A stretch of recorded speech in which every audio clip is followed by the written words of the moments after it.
අද මම කතා කරන්න බලාපොරොත්තු වෙන්නේ මේ මගේ වම් අත පැත්තේ පේන අබේගිරි ස්තූපය.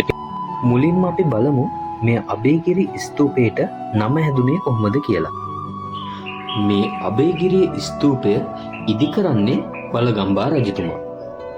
බලගම්බා රජතුමා අනුරාධපුරයට පැමිණි සොළි ආක්‍රමණයක් නිසා පලා යන්නේ මේ වත්මන් අබේගිරි ස්තූපයේ පිහිටි ප්‍රදේශය හරහා.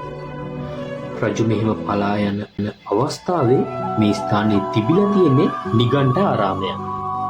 ඉතින් මෙන්න මේ වෙලාවේ ගිරි නිගණ්ඨ ආරාමයේ ඉන්න ගිරි කියන නිගණ්ඨ පූජකවරයා මහා කළු සිංහලයා පලා යනෝ යනුවෙන් මහා හයියෙන් කෑ ගසන්න පටන් ගන්නවා. පසුව වලගම්බා රජතුමා බොහෝ කාලයකට පස්සේ නැවතත් අනුරාධපුර රාජධානිය මේ ආක්‍රමණයෙන් බේර ගන්නවා.